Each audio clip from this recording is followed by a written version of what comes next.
చంద్రబాబు నాయుడు ఎన్నికల సమయంలో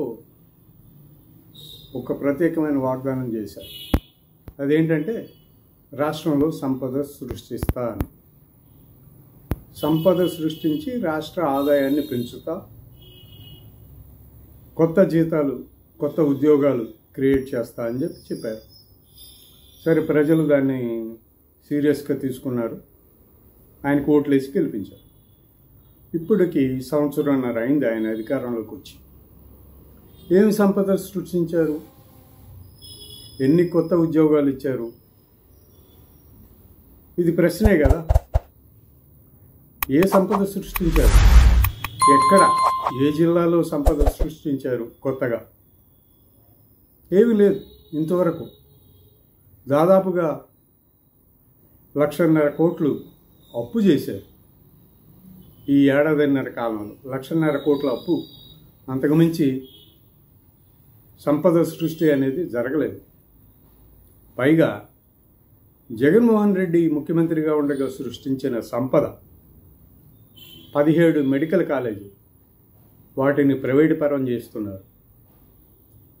17 మెడికల్ కాలేజీల్లో 10 మెడికల్ కాలేజీలని పీపీపీ మోడ్లో ప్రైవేటు సంస్థలకు అప్పగించే ప్రయత్నం చేస్తున్నారు. ఇది కాకుండా వందల ఎకరాల భూమిని రాష్ట్రంలో పలు జిల్లాల్లో వివిధ ప్రైవేటు వ్యక్తులకి, ప్రైవేటు సంస్థలకి అంటగట్టే ప్రయత్నం చేస్తున్నారు.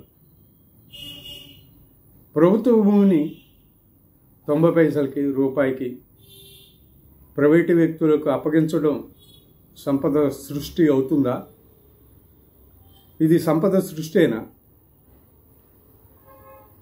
ప్రభుత్వ భూమిని, ప్రభుత్వ భవనాలను 10 మెడికల్ కాలేజీల్లో దాదాపుగా 75 నుంచి 90% భవనాల నిర్మాణం పూర్తయిపోయింది. ఇంకో 10% మాత్రమే మిగిలి ఉంది. ఆ 10%తో పాటు దానిలో ఎక్విప్మెంట్ తీసుకోవాలి, రిక్రూట్మెంట్లు చేయాలి. ఎక్విప్మెంట్ తీసుకొని రిక్రూట్మెంట్లు చేసిన తర్వాత ఈ ప్రైవేట్ కాలేజీలు ఏం చేస్తాయి? ఫీజులు వసూలు చేస్తాయి విద్యార్థుల నుంచి. ఒక్కొక్క కాలేజీకి 250 సీట్లు అంటే 250 సీట్లలో కనీసంగా 200 సీట్లలో వాళ్ళు డబ్బులు వసూలు చేస్తారు. అంటే మెడికల్ విద్యని అమ్మేస్తున్నారు. ఈ 10 మెడికల్ కాలేజీల్లో యాజమాన్యాలు డబ్బులు వసూలు చేసిన తర్వాత ప్రజలకు ఆసుపత్రుల ద్వారా ఇచ్చేటువంటి సదుపాయాలు ఏముంటాయి? మెరుగైన సదుపాయాలు. ఐసీయూలో పెడితే డబ్బులు వసూలు చేస్తారు, ట్రీట్మెంట్లకు డబ్బులు వసూలు చేస్తారు. ఇది జరుగుతుంది. ఇది సంపద సృష్టి అనాలా? సంపద సృష్టించడం అంటే ప్రైవేటు వ్యక్తులు రాష్ట్రంలో భూముల్ని, ప్రభుత్వ భవనాలను కారు చౌకగా కొట్టేసి డబ్బులు వసూలు చేసుకోవడం సంపద సృష్టి. ఎవరికి సంపద సృష్టి? కార్పొరేట్ శక్తులకు. కార్పొరేట్ శక్తులు, కార్పొరేట్ వ్యక్తులకు సంపద సృష్టి. వాళ్లే సంపద సృష్టించుకుంటారు. వాళ్ళకే సంపద సృష్టి జరుగుతుంది. ఇదా చంద్రబాబు నాయుడు గారు ఎన్నికల సమయంలో చెప్పింది? ఆలోచించాలి కదా. ఆలోచించి ప్రజలు కూడా ఆలోచిస్తున్నారు, చూస్తున్నారు. ఒకేసారి ఏకంగా 10 మెడికల్ కళాశాలలు ప్రైవేటు వ్యక్తులకు అప్పగిస్తూ ఉంటే చూస్తున్నారు.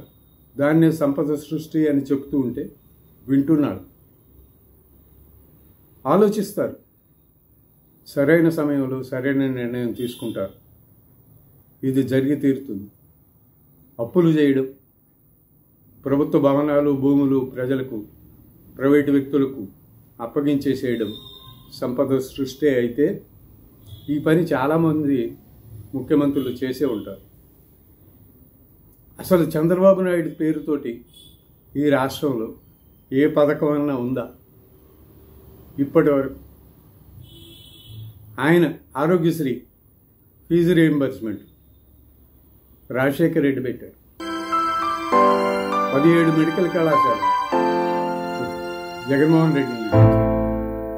రాష్ట్రంలో ప్రభుత్వ అధీనంలో 11 మెడికల్ కళాశాలలు ఉంటే అందులో 5 మెడికల్ కళాశాలలు రాజశేఖర రెడ్డి ఆధ్వర్యంలో వచ్చాయి. ఆ తర్వాత మరో 5 జగన్మోహన్ రెడ్డి హయాంలో పూర్తయినాయి. ఆయన మొత్తం 17 మెడికల్ కళాశాలల నిర్మాణం చేపట్టి 5 కళాశాలలు ఆయన హయాంలోనే పూర్తి చేశారు. ఇక చంద్రబాబు నాయుడు చేసింది ఏంటి? ఏం జరిగింది? ఏది సంపద సృష్టి? ఎక్కడ సంపద సృష్టి జరుగుతుంది? ఎక్కడ రాష్ట్రానికి ఆదాయం వస్తుంది? ఎక్కడ ఉద్యోగాలు వస్తున్నాయి? ఇవన్నీ కూడా ప్రజలు సంధించే ప్రశ్నలు. వాటికి జవాబు చెప్పాల్సిన బాధ్యత కూటమి ప్రభుత్వంపై, ముఖ్యంగా నారా చంద్రబాబు నాయుడుపై ఉంది.